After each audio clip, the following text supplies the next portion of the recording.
تو بس یہ سب سے بڑی بات ہے جو انہوں نے ہم کو سکھائی، سارے بھائی بہنوں کو۔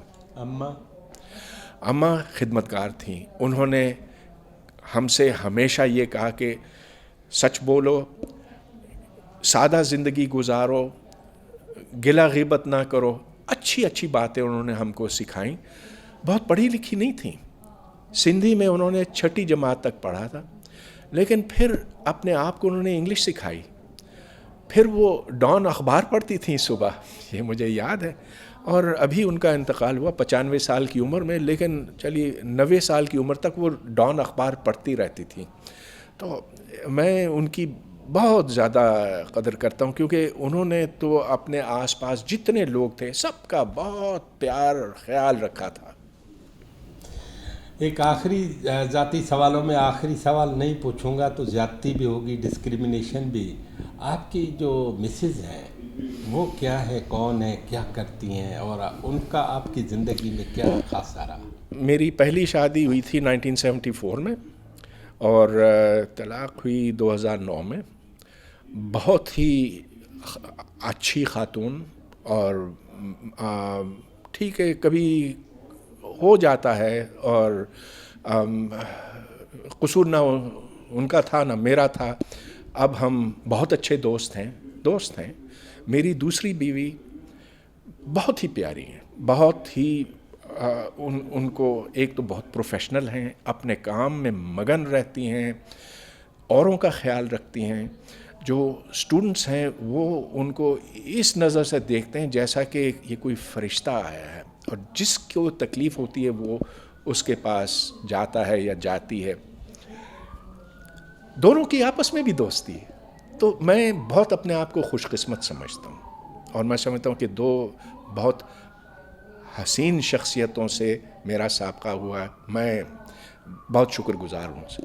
ڈاکٹر صاحب، اب پروفیشنلی میں کچھ باتیں پوچھنا چاہوں گا۔ آج کی سائنس اور آج کا پاکستان، مطلب پاکستان پہ بات کرنے کی نہیں، لیکن آج کے پاکستان میں سائنس کی صورتحال کیا ہے؟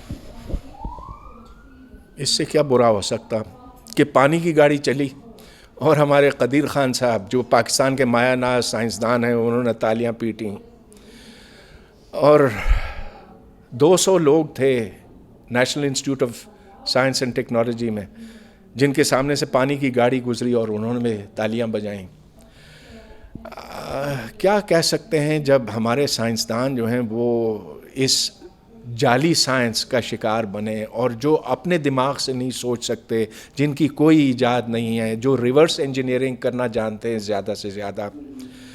تو اس وقت تو صورتحال پاکستان میں سائنس کی بہت خراب ہے، یہاں تک کہ دیکھیے ایک میں آپ کو بات بتانا چاہتا ہوں۔ کراچی میں یہ مجھے کوئی مہینہ پہلے پتہ چلا، اور میرے تو ہوش اڑ گئے کہ وہ میتھمیٹکس اور فزکس کے ٹیچرز جو اے لیول کے ٹیوشن پڑھاتے ہیں وہ مہینے میں 10 20 30 40 50 لاکھ روپیہ کماتے ہیں۔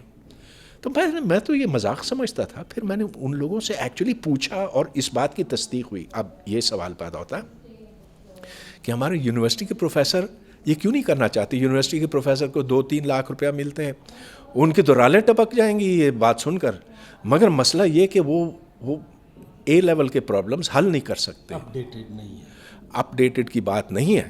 اچھا، وہ یہ اس سسٹم سے واقف نہیں ہے جہاں آپ کو اپنے ہر پرابلم جو ہے نا تھوڑی نئی نوعیت کا ہوتا، تو وہ پرابلم سالونگ کے لائن پہ کبھی لگے نہیں، وہ تو رٹے کے نظام کے اس کے مارے ہوئے ہیں۔ لہٰذا ان کو یہ چانس نہیں مل سکتا کہ وہ بھی 30 40 50 لاکھ کمائیں ماہانہ۔ یہ اس بات کی دلیل ہے کہ ہماری یونیورسٹیاں بہت برے حال میں ہیں، ہمارے کالج اس سے بھی برے حال میں، اور یہ سب آتا ہے یہاں سے، رٹے کے نظام سے، اور رٹے کا نظام رہے گا جب تک ہم ان کو اطاعت پر مجبور کریں گے۔ مانو مانو مانو سوال نہ کرو، یہ بنیادی خراب ہے۔ سائنس کی ترقی نہ کرنے کی وجہ یہ ہے تعلیم کے انعطاف کی وجہ یہ ہے رٹا. ڈاکٹر صاحب ابھی میں نیچے سیشن میں سن رہا تھا اطاعت کی بات، تو اطاعت فرمان برداری کے زمرے میں آتا ہے، اور اطاعت ہر حال میں میری چیز مانی جائے اس میں آتا ہے، تو آپ فرمان برداری کے بھی خلاف ہیں؟ بالکل بہت خلاف ہوں. دیکھیے جب آپ اپنی اولاد کو مجبور کریں گے کہ یہ کرو اور وہ کرو، اور بغیر دلیل کے صرف اس لیے کہ میں باپ ہوں اور میں کہتا ہوں ایسا کرو، تو پھر وہ بچہ اس کی انڈیپینڈنس ختم ہو جاتی ہے. اس کے اندر جو تخلیقی صلاحیتیں ہیں وہ کبھی ابھر نہیں سکتی. وہ پھر بالکل وہی کرے گا جب وہ باپ بنے گا، بالکل وہی کرے گا جو اس کے باپ نے کیا. تو سماجی ترقی کے راستے یوں بند ہو جاتے ہیں. اب جو مغرب کا معاشرہ ہے اس میں بالکل الٹ ہے. اس میں یہ ہے کہ بچہ وہ کرے جو اس کا من کرے چاہے، اور اس کو کوئی وہ بھاری بستے نہیں دیے جاتے، اس کو کھلونے دیے جاتے ہیں. وہ کھلونوں سے جوڑ توڑ کرتا ہے، یہ بناتا ہے وہ بناتا ہے، بلاکس دیتے ہیں. 3 سال کے بچوں 4 سال کے بچوں کو صرف یہ کھیل کود میں لگاتے ہیں. 3 4 کیا 5 6 7 سال تک جو فن لینڈ کا طریقہ کار ہے جو سب سے بہتر مانا جاتا ہے، اس میں تو پتہ نہیں 8 سال تک کوئی فارمل ایڈوکیشن نہیں ہوتی، مگر ایگزام بھی نہیں ہوتے، مگر ان میں جاننے، ان میں تجسس ڈالا جاتا ہے. They want to know about the world کہ یہ کیسے کام کرتا، وہ کیسے کام کرتا. ہم کہتے ہیں نہیں ایسا تو ہے ہی، اس پوچھو نہیں، ایسا تو ہوتا ہی ہے. یہ فرق ہے. ابھی تو اس اطاعت کا، تو اس اطاعت یا فرمان برداری جو ٹھونسی جاتی ہے، آپ تو جو امپوز کی جاتی ہے اس امپوزیشن کے خلاف ہیں کہ یہ کرو چونکہ میں کہہ رہا ہوں، ٹھیک ہے نا. میرا سوال یہ ہے کہ آپ کا یہ جو خیال ہے، یہ تو ہماری 3 4 نسلوں میں ہمارے کان میں اذان کے ساتھ جو پہلی بات کی گئی، بڑوں کا مانو، اماں کا مانو، ابا کا مانو، بڑا جو کہے، بزرگ جو کہے، تو ہمیں بزرگی اور بچوں کی زندگی کے درمیان جو رشتے بتائے گئے، اس میں اس اطاعت اور فرمان برداری کا تو خصوصی طور پر ٹھونسا گیا سب کچھ. اب یہ نسلوں کی یہ باتیں، تو اس کے خلاف باقی کام کہاں ہے؟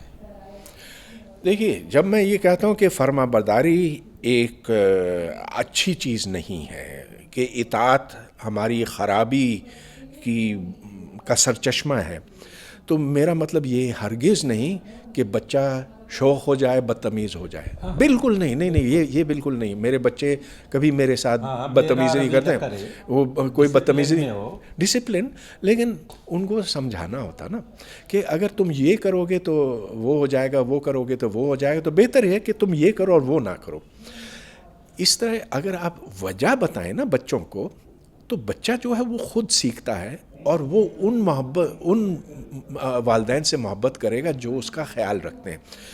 ایسا نہیں ہونا چاہیے کہ چونکہ یہ میرا بچہ ہے کہ لازماً اس کو مجھ سے پیار کرنا ہے. ایسا کبھی آپ زبردستی کسی سے پیار نہیں کروا سکتے. جس طرح عشق ہوتا ہے، لڑکے کو لڑکی سے عشق ہوتا ہے، لڑکی کو لڑکے سے ہوتا ہے. وہ عشق کیوں ہوتا ہے؟ وہ دلوں کی بات ہوتی ہے نا. تو آپ کو بھی اپنے بچوں کے ساتھ عشق کرنا ہوگا. وہ اور نوعیت کا ہے لیکن پیار ہوتا. زبردستی نہ کریں. زبردستی کریں گے تو ہو سکتا ہے کہ وہ بچہ بڑا ہو کے آپ سے نفرت کرے. تو آپ چاہ رہے ہیں کہ ڈفرینشیشن کا احساس دلایا جائے کہ یہ راستے ہیں، اب ان میں یہ راستہ اس طرح جاتا ہے، اس طرح یہ اس طرح. ٹھیک ہے. سائنس، اس کے جرنلز، اس کے رسالے، اس کے میگزین 70s میں کچھ یونیورسٹیوں نے پہل کی، وہ مختلف زبانوں میں نکلے. آج کل ان کی صورتحال تو بہت ہی تباہی کے اس پہ ہے. تو جب یہ رسالے نہیں نکلیں گے، جب ان کا ابلاغ نہیں ہوگا، جب ان کا پروپیگنڈا نہیں ہوگا، سائنس کیسے بڑھے گی ہمارے ذہنوں میں؟ میں بات نہیں سمجھا کہ مثلا یونیورسٹی آف سندھ ایک رسالہ نکالتی تھی، سائنس کے نام پہ ہر مہینے پابندی سے آتا تھا. اس میں جدید جو تعلیم ہے، جو سائنٹیفک اپروچ ہے، وہ سب ڈاکٹر محمد علی میسر والے اور دوسرے دیتے تھے.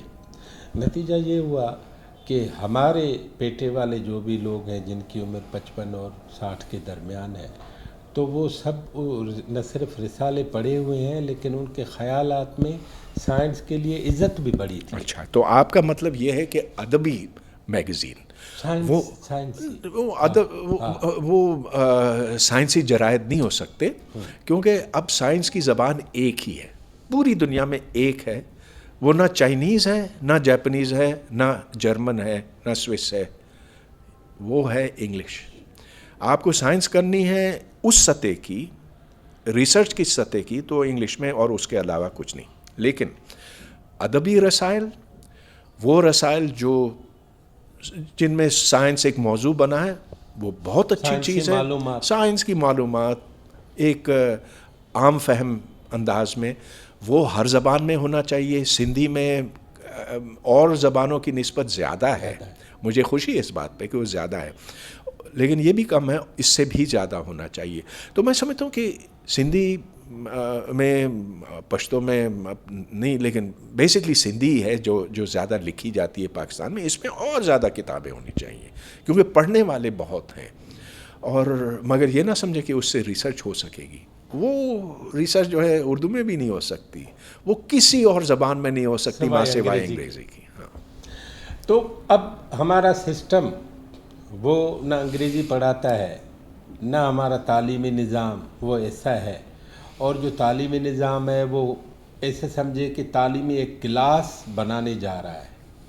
میں امیر ہوں، آپ غریب ہیں، تو آپ فلاں اسکول میں ہی جائیں گے، اور میری ڈیسٹنی جو ہے by virtue of my wealth وہ الگ ہو جائے گی.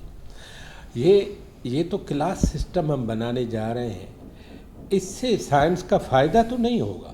نہیں، بالکل نہیں ہوگا، بلکہ یہ جو نیچرل ٹیلنٹ ہے، جو قدرت کی دین ہے، اس کو یوں ہم کچل دیتے ہیں. اس کے باوجود میں یہ کہوں گا کہ پھر بھی کہیں کہیں آپ کو ایسے ذہین بچے ملتے ہیں جن کو دیکھ کر دل باغ باغ ہو جاتا ہے. میں آپ کو ایک مثال دیتا ہوں. کراچی کا ایک لڑکا ہے، وہ اس کی خالہ نے مجھ سے رابطہ کیا کہ اس کو میتھمیٹکس کا بڑا شوق ہے، تو اس نے کہا کہ میں یہ پڑھتا ہوں، تو مجھے تو سمجھ میں نہیں آتا، تو آپ ذرا دیکھ لیں کہ یہ بچہ ٹھیک کہہ رہا ہے کہ نہیں. تو میں نے اس بچے سے رابطہ کیا، اور پھر بعد میں جب میں کراچی آیا تھا تو میں اس بچے سے ملا بھی. 12 سال کی عمر میں اس نے زیادہ سیکھا تھا میرے مقابلے میں، جو میں نے 20 سال کی عمر میں سے. میں تو دیکھ کر میں بہت خوش ہوا، مگر افسوس بھی کرنے لگا کہ مجھے قدرت نے ایسی چیز کیوں نہیں دی.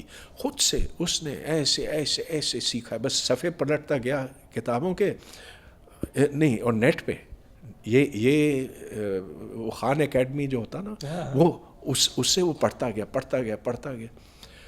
اب میں سوچ رہا ہوں کہ وہ 13 سال کا ہو گیا ہوگا، وہ تو اب پی ایچ ڈی کے لیے تیار ہے. واو. نہیں، اب یہ تو ایکسیپشنز میں آ گیا، کیونکہ ہمارا سسٹم زیادہ تر کو اجازت ہی نہیں دیتا. مگر میں یہ عرض کر رہا ہوں کہ اب زمانہ پہلے سے مختلف ہو گیا، اس لیے کہ نیٹ آ گیا. ایک علم کا خزانہ وہاں پر موجود ہے، جو سوچنے سمجھنے والا بچہ ہے، جس کے اندر تجسس پہلے سے ڈالا ہوا ہے. تو دیکھیے، اس میں طبقات کی بات تو آتی ہے ضرور، آپ کی بات ٹھیک ہے، لیکن ایک غریب بچہ بھی، آج کل غریبوں کے پاس بھی گھر میں انٹرنیٹ ہوتا ہے. جو بہت غریب ہیں ان کے پاس نہیں، لیکن بہت سے لوگوں کے پاس، متوسط طبقہ ادھر ہوتا. تو وہاں اگر ماں باپ کبھی اس بچے کو چھوٹ دیں، اس کو تھپکی دیں کہ اس نے کوئی نئی چیز دریافت کی، تو وہ پھر اور جا کے ڈھونڈے گا، کریدے گا، جانے گا کہ انٹرنیٹ پر کیا ہے، خود اپنے آپ کی تعلیم کرے گا. تو والدین کے ہاں ہمت افزائی کا کرنا پڑے گا آج کے دور میں. بالکل. اور پھر جب وہ بچہ سیکھ جائے تو والدین کو چاہیے کہ وہ اس کو اس سمت پر چلنے بھی دے، مدد بھی کرے. آپ کو سائنٹیفک اسٹڈیز کے لیے کون سے ماحول نے اس طرف راغب کیا؟ دیکھیں، میں تو بہت زیادہ خوش قسمت تھا نا. میں تو یہاں سے امریکہ گیا, اسکالرشپ مجھے مل گیا. خیر اسکالرشپ ملا لیکن وہ 1/4 1/4 تھا. ادھر جا کے میں نے باتھ روم صاف کیے, لائبریری میں کام کیا, ہوٹل میں کام کیا, سب وہ کام کرتے کرتے میں نے اپنا خرچہ پورا کر دیا. میں بہت ادھر بوسٹن میں, ادھر جی کیمبرج میساچیوسیٹس میں. تو میں اپنے آپ کو بہت خوش قسمت سمجھتا ہوں. لیکن ادھر جب میں گیا, میں تو انجینئرنگ کرنے کے لیے گیا تھا. ادھر میں نے دیکھا کہ علم کا خزانہ پڑا ہوا ہے. تو میں نے کہا کہ انجینئرنگ کیوں کروں, وہ جو میری روح کو تسکین پہنچاتا ہے, فزکس میتھمیٹکس, وہ میں کروں گا. تو وہ میں نے کیا. تو فزکس میں آپ کے آبا و اجداد کون ہے, کوئی مطلب وہ علمی طور پر؟ کوئی نہیں ہے. میرے دادا لسبیلا کے تھے, وہ کاروبار, وہ بکریوں کا کاروبار کرتے طور ہیں. پر میں نہیں کہہ رہا, جو آپ کو جنہوں نے پڑھایا, جنہوں نے امپریس کیا, جو انسپریشن کا سبب بنے.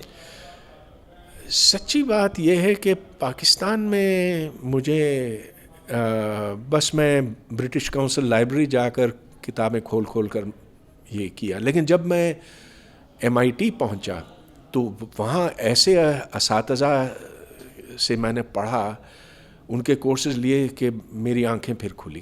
اور اس وقت مجھے اندازہ ہوا کہ سائنس, فزکس خاص طور پر, ایک کس قدر خوبصورت اور وسیع مضمون ہے. تو یہاں میں نے 12 سال کی عمر میں یہاں پروفیسر عبدالسلام آئے تھے. مجھے یاد ہے ادھر بندر روڈ پہ امریکن کاؤنسل تھا, امریکن PAEC تھا. ہاں. بعد میں پھر اس کو 68 میں نظر آتش کیا گیا, اسٹوڈنٹس نے کیا تھا ایوب خان کے زمانے میں. وہ بھی ادھر ہی تھا, یہ نہیں بندر روڈ پہ. ہاں. لیکن وہاں میں جاتا تھا اور وہاں ایک دن پروفیسر عبدالسلام آئے تھے, اور اس وقت پاکستان نے اپنا پہلا راکٹ چھوڑا تھا اور اس میں عبدالسلام کا بڑا ہاتھ تھا. تو وہاں میں نے آڈینس سے اپنا ہاتھ کھڑا کیا اور میں نے ان سے ایک سوال کیا تھا, how much was the thrust of this rocket. تو وہ بڑے خوش ہوئے کہ ایک چھوٹے بچے نے پوچھا. مگر ہاں, پروفیسر سلام ایک ایسی شخصیت ہے جس نے بہتوں کو انسپائر کیا ہے. اس کے بعد تو کوئی اتنا بڑا سائنسدان یہاں نہیں گزرا. یہاں کوئی تعلیمی ادارے جنہوں نے انسپائر کیا ہو آپ کو آگے بڑھنے میں؟ میرا خیال ہے کہ پاکستان میں ایسی چیز ہونی چاہیے مگر ہے نہیں. یہاں ہر بچے کو اپنا راستہ ڈھونڈنا پڑے گا, اور اب پہلے کے مقابلے میں زیادہ آسان ہے. ماں باپ بھی اب کچھ زیادہ آگاہی رکھتے ہیں, تو میں سمجھتا ہوں کہ رفتہ کچھ بہتری ہو سکتی ہے, لیکن وہ رفتار بہت کم ہے. وہ رفتار بڑھے گی جب یہاں ریاست میں ایسے لوگ آئیں گے جو تبدیلی کے خواہش مند ہوں, اس کے خواہاں ہوں. یہ نہیں یہ جو نیا پاکستان شاکستان, یہ کچھ نہیں, یہ اس سے کچھ نہیں بنے گا. ڈاکٹر صاحب, پاکستان میں عقل بڑی ہے یا جہل؟ جہل. سیدھی سی بات ہے, یہاں جہالت بڑی ہے. ڈگری یافتہ زیادہ ہیں, تعلیم کم ہے. مجھے ایک بات بتائیں کہ ایک سائنٹیفک اپروچ رکھنے والا ایک سائنسدان, وہ آج کے دور میں یہ جو ایک بہت بڑا لیپ مل گیا انسان ذات کو نیٹ اور ڈیجیٹل ٹیکنالوجی کی صورت میں, تو اس کے میرٹس اور ڈی میرٹس پہ آپ کے پاس اگر کوئی بات ہو؟ ہاں, یہ دیکھیں, ہم نے بہت زیادہ تیزی سے ترقی کی. میں پوری انسانیت کی بات کر رہا ہوں, انسانوں کی بات کر رہا ہوں, اور اس کے بڑے بڑے خطرات بھی ہیں. تو ایک تو یہ کہ اب کیونکہ خوراک کا مسئلہ بہت حد تک حل ہو گیا, تو آبادی بے حساب بڑھی ہے. یہ دیکھیں کہ اگر پاکستان میں یہ سبز انقلاب نہ آتا, گرین ریولوشن نہ آتا, تو آج تو ہم بھوکے مرتے. لیکن گرین ریولوشن آیا تو یہاں غلے کی پیداوار دوگنی پھر چوگنی ہو گئی, اب 10 گنا بڑھ جائے گی. مگر اس کے ساتھ ساتھ آبادی بڑھی تو اس سے آلودگی کے مسائل پیدا ہوئے. اب شہروں میں جگہ ہی نہیں, کوئی پارک نہیں ہے, کوئی کھیل کود کے تفریح نہیں ہے, کچھ نہیں ہے. تو یہ بہت خطرناک بات ہے. اور اس کی وجہ سے پھر آپ یہ دیکھ رہے ہیں کہ ایک عالمی تبدیلی آ رہی, موسمی تبدیلی آ رہی ہے, جو کہ انسانوں کے لیے, اس کرۂ ارض کے لیے مہلک ہو سکتی ہے, ہوگی اگر ہم نے اس پہ قابو نہیں پایا. پہلی بات یہ ہے کہ آبادی کو کنٹرول کرنا, اور پاکستان کا سب سے بڑا مسئلہ یہ ہے, سب سے بڑا مسئلہ, کوئی اس کی بات ہی نہیں کرنے کے لیے تیار. سر جب آپ فیملی پلان کرنے کی یا فیملی پلاننگ کی بات کرتے ہیں تو پاکستان میں دو باتیں آتی ہیں, ایک انڈیا اور دوسرا ہمارا عقیدہ. ہمیں یہ سکھایا گیا کہ عقیدے میں کہیں بھی روکا نہیں گیا کہ بچے کتنے ہونے چاہیے, اور انڈیا کے حوالے سے یہ ہمیں بتایا گیا کہ اندرا گاندھی نے فیملی پلان کرنا جب پالیسی بنائی تو اس کا تختہ الٹا گیا. نہیں, میرا خیال ہے اندرا گاندھی کے جانے کی وجوہات اور تھیں. وہ فیملی پلاننگ, وہ ایک ایسی فورس اسٹیرلائزیشن, وہ ایک چیز تھی جو اس نے غلط کی. کبھی فورس نہیں ہونا چاہیے, لوگوں کو عقل دلیل سے سمجھانا چاہیے. لیکن جہاں تک یہ ہر بچے کو اپنے کا رزق پہلے سے موجود ہوتا ہے, وہ بات میں نہیں مانتا. اس لیے رزق تو آ جائے گا, خوراک تو آ جائے گی, لیکن ذرا سوچیں کہ اگر اس رفتار پہ ہم بڑھتے گئے تو کیا ہوگا. تو جب پاکستان بنا 28 ملین تھی, آج 70 سال بعد 220 ملین ہے.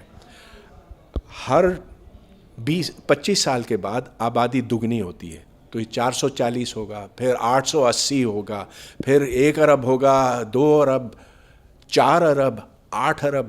8 ارب تو پوری دنیا کی آبادی ہے نا, اور وہ پاکستان کے اندر آپ فٹ کریں گے. چھوڑ دیجئے کھانے پینے کے مسئلے, جو گندگی, جو غلاظت ہوگی, جو اس سے ہوا خراب ہوگی, جو اس سے جگہ کی تنگی ہوگی, رزق سے کیا تعلق ہے. آپ ان کو آخر آبادی اتنی ہو جائے گی کہ جتنا فاصلہ آپ اور مجھ میں ہے نا اس وقت, اس سے بھی کم ہو جائے گا, کہ بندے ساتھ کھڑے نہیں ہو سکیں گے. پاکستان کی آبادی اتنی ہو جائے گی. پہلے جو لکھا جاتا تھا تو یہ جو پاپولیشن پر اسکوائر کلومیٹر, اب یہ پر فیٹ ہوگی. یہ پر فیٹ ہوگی, تو ایک دوسرے کے سروں پہ ہم کھڑے ہوں گے.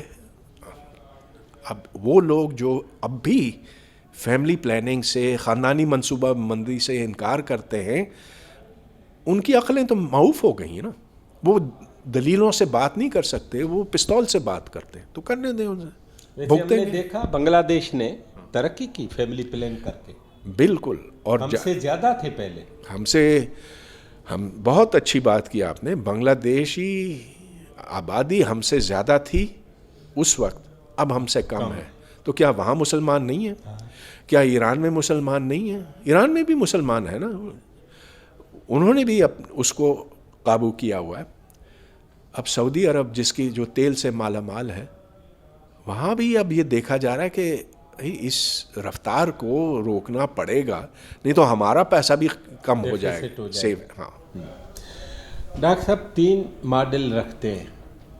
میں آپ سے پوچھوں کہ ایک 5 سال کے بچے کو تربیت کے حوالے سے کیا کرنا چاہیے, ایک ینگ مین جو انٹرمیڈیٹ کے بعد پروفیشنل کالج یا یونیورسٹی میں جاتا ہے اس کو کیا کرنا چاہیے, اور ایک پی ایچ ڈی یا پوسٹ ڈاک یا پوسٹ گریجویٹ جو بھی ہے اس کو اپنی زندگی میں عوام کے لیے, اس ملک کے لیے, سوسائٹی کے لیے, پورے انسان ذات کے لیے کیا کرنا چاہیے. یہ 3 ماڈل ہے.